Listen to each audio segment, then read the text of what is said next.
আঙুলে আঙুল ছুঁয়ে শেখালে তুমি জীবনের পথ চলা। নিজে না খেয়ে তুমি খাওয়ালে, শেখালে কথা বলা। ধন্যবাদ আপনাকে। আলোর ধারা 24-কে থ্যাঙ্কস। তো গতকালকে তো বিশ্ব বাবা দিবস গেল। তো ফরচুনেটলি গতকালকে আমি অফিসেই ছিলাম। তো আমার বড় মেয়ে আমাকে খুব একটা মেসেজ পাঠালেন। তো তখন আসলে আমার বাবার কথাই মনে পড়ে গেল। আমার বাবা মারা গেলেন আজ থেকে প্রায় ২৭ বছর আগে, দ্যাট মিনস ১৯৯৮ সালে। তো স্বাভাবিকভাবে আমরা বাবা তো একটা পরিবারের জন্য বটগাছ, যেটা আমরা সেই লাস্ট 28 ইয়ার্স থেকে বাবা ছাড়া আছি। তো এটা তো ফিলিং, যাদের বাবা নাই তারা আসলে বলতে পারবেন যে আসলে বাবা কত গুরুত্বপূর্ণ একটা পার্ট। তো আসলে আমরা ঈদের সময় বাবাকে প্রতিবারই মিস করি, কারণ ছোটোবেলা যতটুকু মনে পড়ে বাবা যেভাবে আমাদেরকে গাইড করতেন, বা আমরা এখন আমাদের ছেলেমেয়েদের যেভাবে গাইড করছি, তো ফিলিংসটা অন্যরকম। তো আসলে বাবা ছাড়া ঈদ কাটানো সবার জন্য কষ্ট, আমার জন্য কষ্ট ছিল। চিন্তা করি যে আগামীকাল শুক্রবারে আমরা কি খাবো। তো আব্বা প্রায় সময় কথাটা বলতেন, যখনই বৃহস্পতিবার আসতো। আমার ইমিডিয়েট একটা ছোটো ভাই আছে, পরে জিজ্ঞেস করতেন যে ওর নাম হচ্ছে মাসুম, যে আমাদেরকে জিজ্ঞেস করতেন যে তাহলে আমার নাম হচ্ছে, নিক নেম হচ্ছে মাসুম, যে আগামীকাল আমরা শুক্রবারে কী খাবো। পরোটা গোস্ত খাওয়া যেত, এটা প্রায় সময় এই কথাটা বলতেন। তো এই কথাটা মাঝে মাঝে মনে পড়ে, শুক্রবার আসলে আব্বার কথা মনে পড়ে। যে আমি মাঝে মাঝে আমার ওয়াইফকে এখনও বলি যে আব্বা কিন্তু বৃহস্পতিবার আসলে এই কথাটা বলতেন। আরও অনেক স্মৃতি আছে বেসিক্যালি আমাকে নিয়ে, বা আব্বার অনেক স্বপ্ন ছিল। আব্বা যখন, আমার আব্বা গভর্নমেন্ট জব করতেন, রোডস অ্যান্ড হাইওয়েতে ছিলেন। আব্বা বেঁচে থাকা অবস্থায় আমার জন্য একটা লাইসেন্সও করেছিলেন যে বিজনেস করাবেন। আনফর্চুনেটলি বা যেটাই বলেন, ঠিক আব্বা রিটায়ার করা 1 বছর পরে আব্বা মারা যান। তো এই স্মৃতি, কিছু স্মৃতি আছে, আর অনেক কিছু স্মৃতি তো ছোটোবেলা আছে। যেমন আমি মুসলমান, যে নামাজ কালামের ব্যাপারে আমার বাবা ছোটোবেলা থেকে আমাদের তাগিদ দিয়ে গেছেন, কোরআন পড়া, নামাজ পড়া, এটা আমার বাবার লেসন। তো আমরা যে মুসলমান হিসেবে তো আমাদের নামাজ পড়া উচিত। যে এটা আব্বার, আল্লাহ, আমার বিশ্বাস যে আল্লাহ এই কারণেও আমার বাবাকে ব্যস্ত নসিব করবেন, কারণ আব্বা আমাদের ছোটোবেলা থেকেই অন্তত ম্যানার কালচারটা শিখিয়ে দিয়ে গেছেন। এখনও চেষ্টা করি যে সবার সাথে কথা বলার সময় বাবার যে শিক্ষাটা সেটা কাজে লাগানোর জন্য। বাবাকে নিয়ে কিছু বলার নাই, যার বাবা নেই সে বুঝে। তো কি বলবার, অনেক ছোটবেলা বাবা মারা গেছে, খারাপ লাগে আর কি এরকম জিনিস দেখলে। সবার ফ্রেন্ডের বাবা আছে, তো একটু কষ্ট লাগে, তাও মেনে নিতে হয়। তো বাবার অভাবটা ভাইয়া আর আম্মু বুঝতে দেয় না। তো ছোটবেলা থেকেই আর কি ওরকম, মানে বড় হওয়ার প্রতি যে একটা ওরকম হয় না, কারণ তাও কষ্ট লাগে যখন সবার বাবা থাকে, মানে বলে বাবা এটা করছে ওইটা করছে, তো তখন একটু খারাপ লাগে। বলার কিছু নাই, যার বাবা নেই সে বুঝে আর কি। বাবা আসলে মেয়েদের জীবনে অনেক বড় একটা, তো ওরকম কেউ মানে পূরণ করতে পারবে না বাবার ইটা। যদি বলেন মেয়েদের মধ্যে সবচেয়ে বেশি পছন্দ কার, বাবা। আসলে বাবা হলো একটা সংসারের বা ছেলে মেয়েদের বটবৃক্ষ। সেই বটবৃক্ষ যার থাকে সেই আসলে অনেক সময় মর্মটা বুঝে না। যখন বাবা চলে যায় তখন কিন্তু সেই মর্মটাও সে উপলব্ধি করে, যখন তার সেই বটবৃক্ষটা তার ছায়াতলে সে থাকতে পারতেছে না। আর আমার বাবা দিবস বলতে আসলে আমি ছোটবেলায় বাবাকে হারিয়েছি। আসলে সেটা বলতে গেলে আসলে চোখে জল চলে আসে। কারণ ১৯৮৭ সালেই আমি যখন খুবই ছোট তখনই আমার বাবা হার্ট অ্যাটাকে মারা যায়। হ্যাঁ, অনেকটা রাতে ঘুমে থাকা অবস্থায় সকালে উঠে দেখি সে আর নেই। রাতে পান খাওয়া অবস্থায় সে শুয়েছিল, সেই পান গালে পান, সে অবস্থায় সে হয়তো হার্ট অ্যাটাক করেই মারা গেছে। আসলে সেই থেকেই বাবা যে আসলে কি জিনিস এখন থেকে উপলব্ধি করি। আসলে সেই বাবার আদর, সোহাগটা, ভালোবাসাটা অবশ্য এখন আর পাইনি। তবে বাবার সে আদরটা বড় ভাইয়ের কাছ থেকেই কিছুটা হলেও আমরা পেয়েছি আর কি। সেজন্য আসলে বাবা দিবসে সবার বাবাকে যখন দেখি তার ছেলে মেয়েদেরকে আদর করে বা ভালোবাসা দেয়, তখন আর কি সবচেয়ে বেশি মনে পড়ে বাবাকে।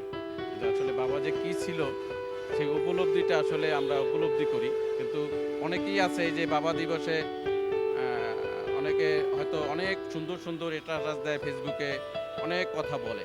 তাহলে এই বাবা দিবসে যেহেতু এত ভালোবাসা তাদের, এত কিছু, তাহলে বৃদ্ধাশ্রমে এত বাবা তারা কারা? বৃদ্ধাশ্রমে যে এত বাবারা থাকে তারা আসলে কোন ছেলেদের বাবা? যে সেটাই আমার প্রশ্ন, যে ওই যে উপলব্ধি, ওই যে স্ট্যাটাস, এত ভালোবাসা বাবাদের, এত শত শত বাবারা কিভাবে বৃদ্ধাশ্রমে এরকমভাবে অনাদর অবহেলায় দিন যাপন করতেছে? এই প্রশ্নটা আসলে খুবই কঠিন একটা প্রশ্ন যে বাবাকে ছাড়া ঈদ কীভাবে কাটানো হয়েছে। কারণ যারা বাবার আদরে সবসময় বড় হয় তাদের হঠাৎ করে বাবা না থাকার যে কষ্টটা, এটা একমাত্র যাদের বাবা নাই তারাই বলতে পারবে এবং তারাই অনুধাবন করতে পারবে। আর আমার বাবা মারা গেছে লাস্ট 2 বছর। বিশেষ করে ঈদের সবচেয়ে বড় যেই ব্যথাটা হয় এই আমাদের ঈদুল আজহাতে, সেটা হচ্ছে গরু কিনা নিয়ে। যে প্রতি বছর মানে আমি ছোটবেলা থেকে যখন থেকে আমি হাঁটতে চলতে পারি তখন থেকে আমি হাট বাজার করি। ঘরের বাজার থেকে শুরু করে সব কিছুই বাবার সাথে সবসময় করা হতো। তো এই ঈদের যে লাস্ট 2টা ঈদ আর এই রিসেন্টলি যে আমরা ঈদটা কাটাইছি, তো সবসময় আমরা গরু কিনতে যেতাম বাবার সাথে। তো এবার বাবা না থাকাতে যেহেতু আমি একক কুরবানি দেই, তো বাবাকে ছাড়াই আমার গরু কিনতে হয়েছে। যে এই যে ঈদের হাট করা বা বাবার না থাকার যে কষ্টটা, মানে প্রত্যেকটা ধাপ এবং মুহূর্ত মনে হচ্ছে যে যদি আজকে বাবা থাকতো তাহলে মনে হয় আমার থেকে বেটার পরিবারের সাপোর্ট করতো। বাবার যে দায়িত্বটা, এই দায়িত্বটা আমার কাছে মনে হয় যে পাহাড় সমান। আমরা যে জিনিসটা কল্পনাও করতে পারি না এই জিনিসটা বাবা নিমিষেই করে ফেলতো। আর এখন তার দায়িত্ব পালন হয়তো আমরা করতে পারতেছি কিনা জানি না, কিন্তু চেষ্টা করি যে বাবা ছাড়াও পরিবারটা যেভাবে যতটুকু স্বাবলম্বী করে রাখা যায় চেষ্টা করতেছি। আর বাবার কথা বলতে গেলে মানুষের আসলে বাবা ছাড়া কল্পনা করাটাই খুব কঠিন। যদি একটা মানুষকে বলে যে পুরো পৃথিবী তার একদিকে থাকবে আর বাবা তার দিকে থাকবে, তাহলে আমি মনে করি যে পুরো পৃথিবীর সাথে লড়াই করে বাবা যদি পাশে থাকে জিতা সম্ভব। আর যার বাবা নাই তার পুরো পৃথিবীটা মনে হবে সবসময় তার প্রতিদ্বন্দ্বী। খুব দুষ্কর, কারণ আমরা যারা বাবাকে ধারণ করি বুকের মধ্যে, খুব একটা আবেগঘন একটা প্রশ্ন। এবং বাবা পর্ব, এটা খুব কঠিন একটা উত্তর দেওয়া আমাদের জন্য ভারী।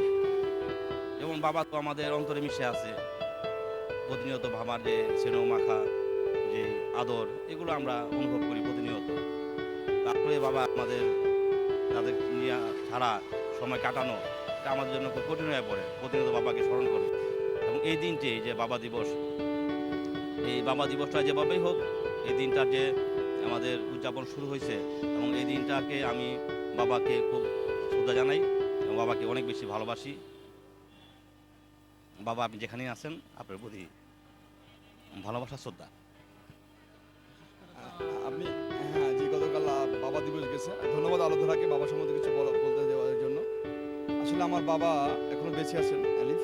উনি ছিলেন প্রাইমারি স্কুলের হেডমাস্টার, এখন রিটায়ার্ড আছে, মোটামুটি চলছে, এখন হাঁটতে চলতে পারে।